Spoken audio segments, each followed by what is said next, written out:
Hello students, मैं अर्चना स्वागत करती हूँ आपका अपने यूट्यूब चैनल गुरु मंत्रा एकेडमी में। आज के इस वीडियो में हम डिस्कस करेंगे ग्रामर के टॉपिक के ऊपर, जो है सेंटेंस यानी कि वाक्य, जिसको हिंदी में वाक्य कहते हैं। सेंटेंस क्या होते हैं, इसके टाइप्स कितने होते हैं, किस किस कैटेगरी में इसे डिवाइड किया गया है, इसका स्ट्रक्चर क्या होता है, इसे हम कैसे फॉर्मेट करते हैं, ये सारी चीज़ें आज के इस वीडियो में हम डिस्कस करेंगे। So let's start without wasting a time. We will start with the definition of a sentence. देखिए, a sentence is a group of words which makes complete sense, that is called sentence. A sentence always begins with a capital letter. इसे हिंदी में कहेंगे कोई भी शब्दों का ऐसा समूह जो कि एक संपूर्ण, एक कंप्लीट सेंस देता है, यानी कि शब्दों के ऐसे समूह को वाक्य कहा जाता है जो एक अपना एक पूर्ण अर्थ देता है, और इसे सेंटेंस कहते हैं। और सेंटेंस यानी कि वाक्य हमेशा कैपिटल लेटर से स्टार्ट होता है। जैसे कि राम गोज़ टू स्कूल, तो जो राम आएगा, राम का जो आर होगा वो क्या होगा, कैपिटल होगा। नेक्स्ट आगे देखते हैं कि काइंड्स ऑफ सेंटेंसेस, यानी कि सेंटेंसेस होते कितने तरह का है। मोस्टली क्या होता है, most of the students always confused about types of sentences. Mostly बच्चे इसके टाइप्स में कंफ्यूज्ड रहते हैं और हमेशा क्या कर देते हैं, मिक्सअप कर देते हैं, यानी कि वो भूल जाते हैं कि किस कैटेगरी में कौन सा सेंटेंस आता है। सो आगे देखते हैं, there are 3 main types of sentences, यानी कि 3 मुख्य सेंटेंस होते हैं। First is simple sentence, complex sentence and compound sentence. तो सबसे पहले हम देखेंगे कि सिंपल सेंटेंस होता क्या है, और आज के वीडियो में हम सिंपल सेंटेंसेस के टाइप को ही डिस्कस करेंगे। सिंपल सेंटेंस क्या किसे कहते हैं, a sentence that has a single subject and a single predicate is called simple sentence. यानी कि कोई भी साधारण वाक्य जिसमें कि एक सब्जेक्ट होता है और एक प्रेडिकेट होता है, उसे साधारण वाक्य कहा जाता है। ठीक है, आई होप कि आपको समझ में आ गया होगा। सेकेंड देखते हैं complex sentence.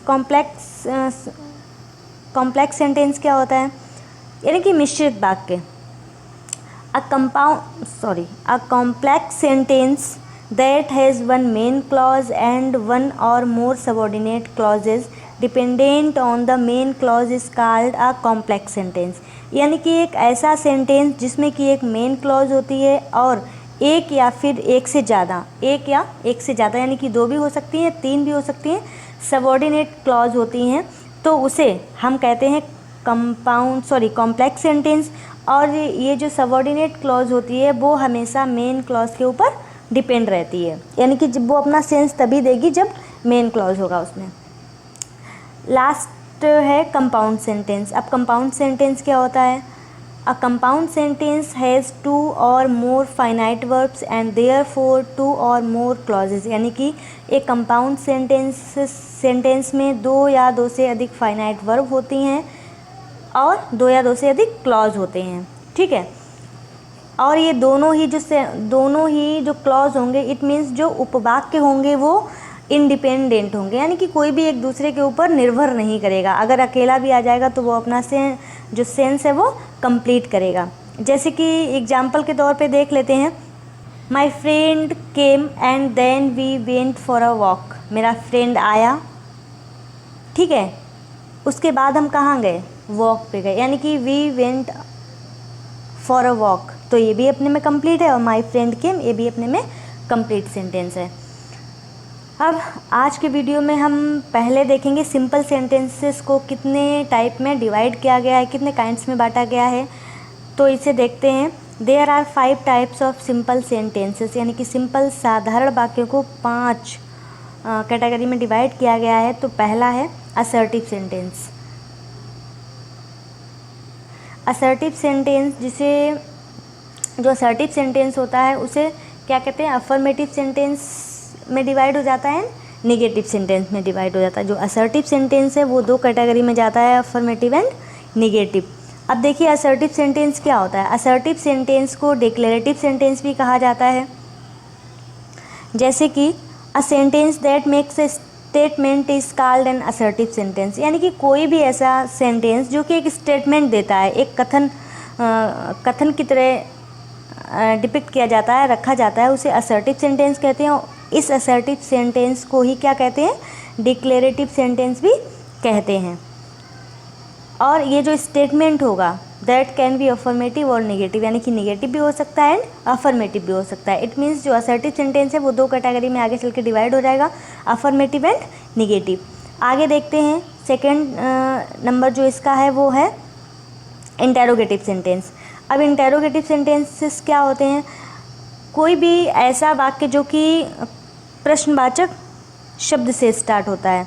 N interrogative sentence is one that ask a direction question, यानी कि हमेशा जिसमें कोई क्वेश्चन पूछा जाता है, प्रश्न पूछा जाता है, क्वेश्चन वर्ड पुटअप किया जाता है, तो उसे इंटेरोगेटिव सेंटेंस कहते हैं। और ये जो इंटेरोगेटिव सेंटेंसेस हैं that also divided into category, single interrogative and double interrogative. यानी कि जैसे कि व्हाट्स योर गुड नेम, तो ये क्या हो गया, सिंगल इंटेरोगेटिव हो गया। अब इसी का अगर हमें डबल करना हो आगे हम इसके एग्जाम्पल बताएंगे, तो आप वहाँ पे आप समझ में आ जाएगा कि ये कैसे डिवाइड किया जाएगा। Next one is imperative sentence. अब इम्परेटिव सेंटेंस क्या होता है इसे समझ लो। An imperative sentence expresses a request, command, advice, proposal, यानी कि जिसमें रिक्वेस्ट की जाती है, कमांड दी जाती है, सलाह दी जाती है, प्रपोजल दिया जाता है, उसे कहते हैं इम्परेटिव सेंटेंस। यानी कि कोई भी आज्ञा, कमांड, ये सारे वर्ड्स जो आते हैं। उसी तरह से आता है ऑप्टेटिव सेंटेंस। अब जैसे इम्परेटिव सेंटेंस में हो जाएगा don't go there, please open the window, इस टाइप के जो भी आज्ञा सूचक वाक्य होंगे वो इम्परेटिव सेंटेंस कहलाते हैं। उसी तरह से आता है ऑप्टेटिव सेंटेंस। अब ऑप्टेटिव सेंटेंस क्या होता है, जैसे कि जिसमें कि विश किया जाता है किसी के लिए, वी कैन से अबाउट, जैसे कि मे यू लिव लॉन्ग, आपकी उम्र लंबी हो, यानी कि हमने आपके लिए क्या की, विश की है, कामना की है, wish you all the best. तो इस तरह के जितने भी सेंटेंस होते हैं वो ऑप्टेटिव सेंटेंसेस में आते हैं। एक्सक्लेमेटरी सेंटेंस, जिसे हिंदी में कहते हैं विस्मय बोधक वाक्य, यानी कि जिसमें क्या आता है, जैसे कि सरप्राइज़ हो, हैप्पीनेस हो, एंगर हो, तो ये एक्सक्लेमेटरी सेंटेंस में आता है। एग्जाम्पल के तौर पे हम देख सकते हैं what a beautiful sunset, stay out of my room, anger, गुस्से में कहना, ये सारे हो जाते हैं एक्सक्लेमेटरी सेंटेंस। और ये तीनों imperative, optative and exclamatory based होते हैं एक्सप्रेशन के ऊपर, यानी कि जो सेंटेंस में जिस तरह का एक्सप्रेशन होगा उसके अकॉर्डिंग हमें बनाना पड़ेगा। नेक्स्ट है, अब देखेंगे ये जो सेंटेंस है इनको टेंस में कैसे बनाते हैं। सेंटेंसेस इन द टेंसेस, यानी कि जो ऊपर हमने बताए हैं अफर्मेटिव, नेगेटिव, इंटेरोगेटिव, ये वही सेंटेंसेस हैं, लेकिन इनको टेंस में कैसे हम फॉर्मेट करते हैं। जैसे अफर्मेटिव सेंटेंस तो सेम वही आएगा, negative sentence, interrogative sentence, interrogative negative sentences. अब जो इंटेरोगेटिव सेंटेंसेस हैं वो सिंगल इंटेरोगेटिव सेंटेंसेस हैं, डबल इंटेरोगेटिव सेंटेंसेस में डिवाइड हो जाएगा। इसके कुछ एग्जांपल्स देख लेंगे तो आपके समझ में आ जाएगा। जैसे कि फर्स्ट लिखा हुआ है we are teaching dance in school, हम स्कूल में डांस सिखा रहे हैं, तो क्या हो गया, कौन सा सेंटेंस हो गया, ये हो गया अफर्मेटिव, पहला वाला, ठीक है। नेक्स्ट एग्जाम्पल है she is not leaving the place tomorrow, वह कल जगह नहीं छोड़ रही है, तो ये किस में आ जाएगा, नेगेटिव में आ जाएगा, ये दिया गया है। सेकंड है और ये किसी टेंस में भी हो सकते हैं। थर्ड है are you thinking of resigning, क्या आप रिजाइनिंग के बारे में सोच रहे हो, तो ये क्या हो जाएगा, इंटेरोगेटिव सेंटेंस में हो जाएगा, ये सिंगल इंटेरोगेटिव, क्या हो जाएगा, सिंगल इंटेरोगेटिव। उसी तरह से फोर्थ आएगा why are you thinking of resigning, यानी कि रिजाइनिंग के बारे में तुम क्यों सोच रहे हो, तो ये क्या हो जाएगा, डबल इंटरोगेटिव, यानी कि यहाँ पे क्वेश्चन वर्ड भी है और ये वर्ब भी है। नेक्स्ट देखेंगे why are you not thinking of resigning, तुम रिजाइनिंग के बारे में क्यों नहीं सोच रही हो, तो ये क्या हो जाएगा, देखिए why are you not thinking of resigning, ये सेंटेंस हो जाएगा जो यहाँ पे दिया गया है interrogative negative sentences, this is. अब ये सारे जो सेंटेंस हैं जब टेंस में हम फॉर्मेट करेंगे तो ये सारे टेंसेस में आएंगे, जैसे कि प्रेजेंट इंडेफिनिट भी हो सकता है, present continuous, past indefinite, past continuous, future, यानी कि जितने भी 12 टेंस होते हैं उन 12 के 12 जो टेंसेस में ये फॉर्मेट कंटिन्यू होगा, यानी कि अफर्मेटिव भी आएगा, नेगेटिव भी आएगा, इंटरोगेटिव भी आएगा, इंटरोनेगेटिव भी आएगा, सारे सेंटेंस फॉलो होंगे यहाँ पे।